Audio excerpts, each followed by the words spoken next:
Okay, next up we're getting back into solving equations, but this time we're going to solve a special type of an equation. We're going to be solving an absolute value equation, so equations that involve an absolute value symbol. Alright, well, what is absolute value? The most common answer I always get for absolute value is that it's always positive. Okay. And while that's true, it's not really the definition of an absolute value, though. Okay. But we'll write it down because it is important. Okay. So what most people know is that an absolute value is always positive. And it's true, and that's going to come into play later. Another common thing I get from absolute value is that it involves these absolute value bars. Okay. Those vertical bars that are just straight lines mean it's an absolute value equation. Okay. Now I refer to them just as the bars. So anytime I say the bars, that means I'm talking about these two vertical lines that could surround a number, could surround a variable, could surround an expression. Okay, so you want to make them big enough so you know they're not ones, but don't go overboard with them. Okay, but again, that's not what absolute value is. What is absolute value? By definition, it's the distance away from zero. Okay, so absolute value is the distance from zero. Okay. Now, we're only dealing with one variable, so it's really the absolute value is the distance a number is from zero on a number line. Okay. But you could also have absolute values from points on a graph, so I'm just going to leave it as the distance from zero as our definition.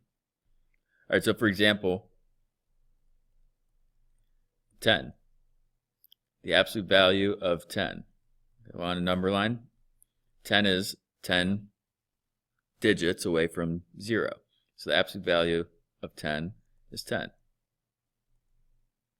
Negative 10. Okay. Well, if you think about a number line, negative 10 is 10 units or 10 numbers, 10 digits to the left of 0. Okay. But it's still 10 units away. When we measure distances, distances are always positive. You can't go a negative distance. You can't run negative 1 mile. You can't run negative 10 miles. So the absolute value, the distance from 0, is just positive 10 again. Okay. So you notice that 10 has two different answers. Okay. So 10, absolute value of 10 is 10. Absolute value of negative 10 also gives you 10. That's going to come into play when we're solving these equations. Okay. Now vertical bars, if you think back to when we did order of operations, vertical bars are a grouping symbol. Okay. So we have to treat them like a grouping symbol. Okay, grouping symbol, the normal grouping symbol we have is normally parentheses.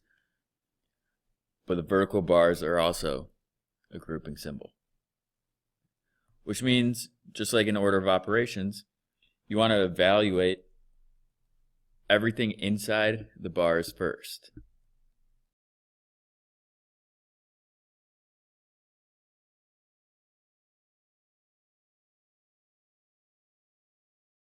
Evaluate everything inside the bars first. Now, one thing that, we treat them like grouping symbols, but you can't treat all grouping symbols the same. So there's one thing you don't want to do when you're dealing with absolute value bars. One thing you cannot do is you do not and cannot distribute. Okay. So do not distribute through the bars.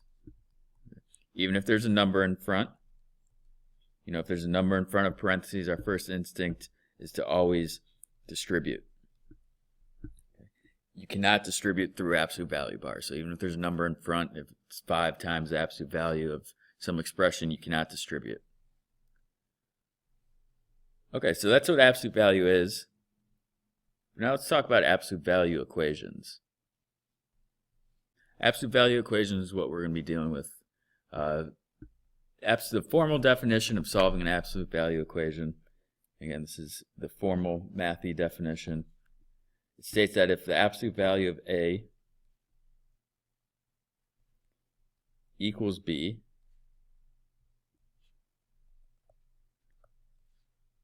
then A equals B, or a equals negative b. Okay. So absolute value is going to give us, most absolute value equations are going to give us two answers. Okay.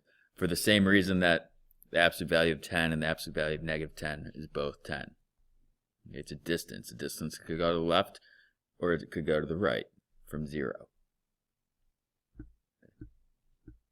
All right, the steps for solving absolute value equations.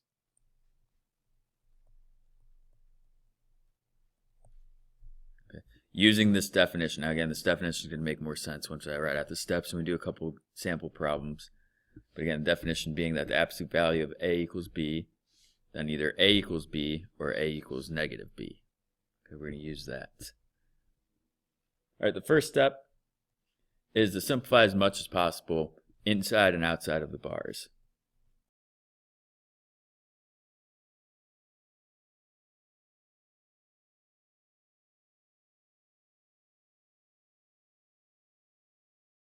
Simplify as much as possible inside and outside the bars.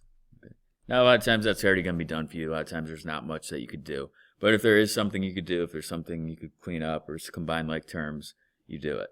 Okay, it's same as any solving equation. You simplify.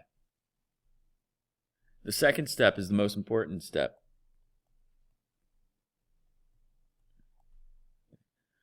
In the second step, you want to isolate the absolute value part. So isolate, we'll just say isolate the bars. Okay.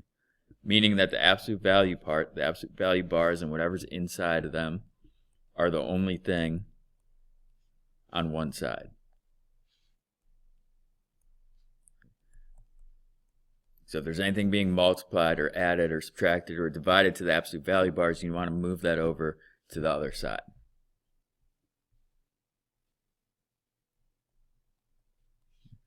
Step 3 is where things get different. Now we're going to write two equations.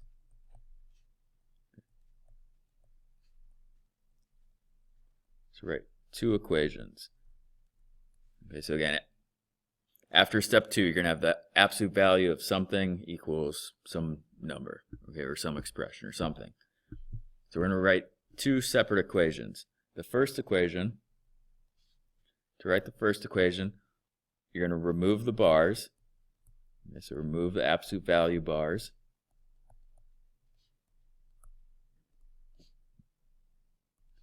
And change nothing.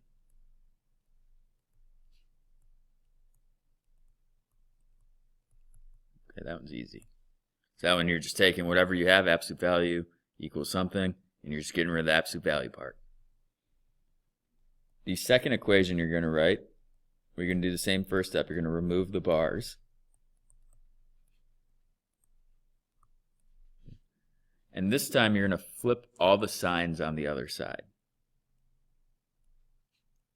What does it mean to flip the sign? Well, if it's positive, you make it negative. If it's negative, you make it positive. But you're going to do that to every term. So flip all the signs on the other side. So whatever's in the absolute value bar is going to stay as it is. But anything on the other side, you're going to change from positive to negative or negative to positive. Okay. All right, and then from here you're home free because step 4 is to solve both equations, which we've been doing for weeks. Solve both equations. And step 5 is to check your answer. Now again, the last step of every math problem is to check your answer. But this one actually, a lot of people don't check their answers anyways. But this one does come into play a little bit later. Probably not in this lesson, but the next one, where checking your answers is going to be an important part. Okay, well, let's look at some examples. Let's start with the most basic example we can. Again, we're just going to run through these 5, or really it's just 4 steps. All right, so the most basic example we could have is, let's say, the absolute value of x equals 7. Okay, well, step 1, simplify as much as possible inside and out. That's already done. Step 2, you can't simplify x, you can't simplify 7. Step 2, was to isolate the absolute value part. Okay, well, the absolute value part is everything in those bars. And that's already isolated. There's nothing else there. So we're already down to step 3. Step 3, to write 2 equations. Equation 1, remove the bars and change nothing. Okay, so instead of the absolute value of x equals 7, we'll just write x equals 7. Equation 2, remove the bars. So on the left side, we'll just have x. And then on the other side, flip the signs. Okay, so instead of positive 7, it equals negative 7. All right, that was step 3. Step 4, solve both equations. They're already solved for. Step 5, check. So those are our answers. Now, obviously, that was a very easy example. Let's do a different example. Let's say we have the absolute value of x plus 12 equals 9. So run through the steps. Simplify anything if you can, and you can't. There's nothing to simplify. Isolate the absolute value bar, step 2. Well, they're already isolated. That's the only thing on the left side. So we move on to step 3, which is to write 2 equations. Okay. Equation 1, drop the bars, change nothing. So x plus 12 equals 9. Equation 2, drop the bars, flip the sign. X plus 12 equals negative 9. Okay, so we have 2 equations, 2 separate equations, and we're just going to solve. Solve for x. Now, it's kind of fun. Usually you solve the equations the exact same way. So over here, we're going to have to get x by itself, so we're going to subtract 12. And you'll notice in the second equation, it's the same step. We're going to subtract 12. So you kind of make it like an assembly line, just a bunch of minus 12s. 12s cancel out on both of them.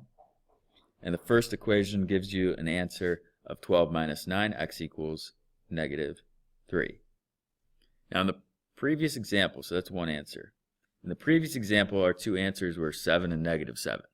So a big mistake that a lot of people make is they'll say, all right, the first answer is negative 3, so the next one's going to be positive 3.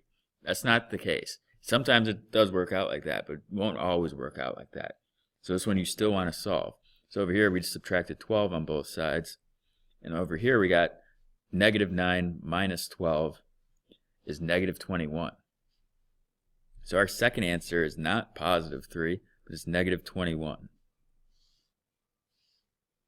Okay. So those are our 2 answers. So again, you still want to go through and solve. Like I said, sometimes it works out where it's 7 and negative 7, but most of the time it will not. Okay, so that one, 2 answers, negative 3 and negative 21. All right, the last example is one where we'll go through more of the steps. Okay. So let's say on this one we have, let's say we have 3 times the absolute value of 2x minus 3, okay, and your absolute value, and then minus 5 at the end,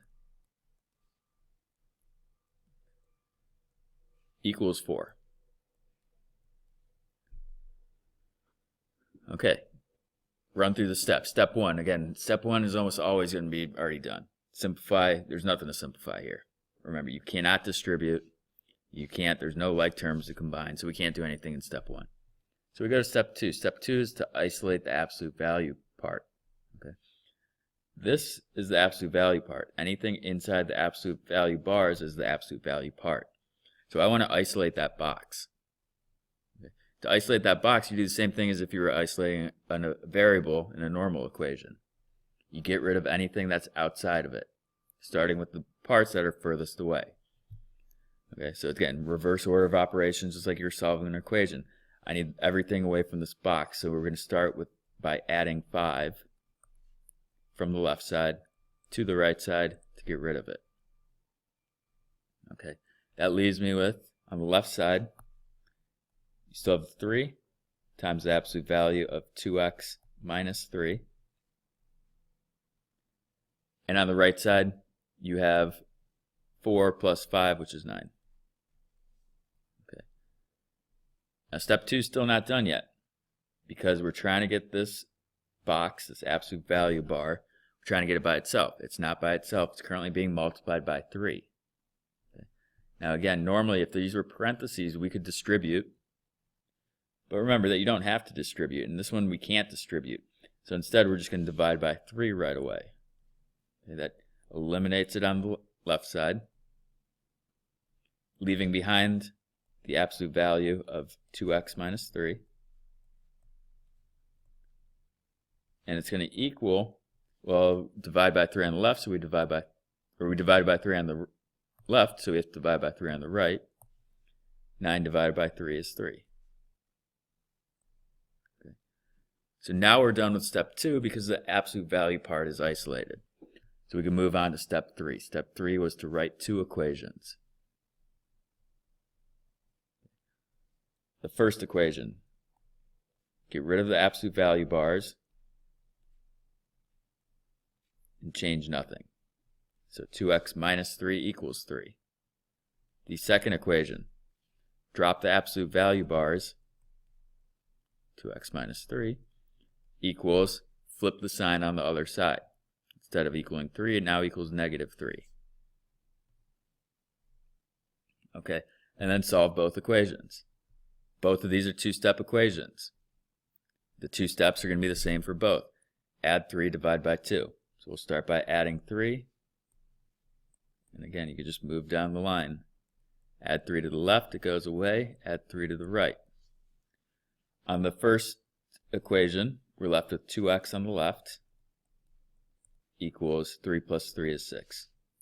On the second equation, we're left with 2x on the left, and negative 3 plus 3, well, that goes away too. But remember, it can't just go away. It doesn't just disappear. There needs to be something there. There's no value there, so for no value, we put a 0. Negative 3 plus 3 is 0. All right, your last step. 2 times x, so you have to get rid of the 2, so we're going to divide by 2. And again, you can just work your way down that line. 2 divided by 2 is 1, which leaves behind x. 6 divided by 2 is 3, so there's one answer. Now again, remember, doesn't automatically make the other answer negative 3. We still divide. 2 divided by 2 is 1, so it goes away. 1x equals 0 divided by 2 is 0. Okay. So 2 answers for all of these.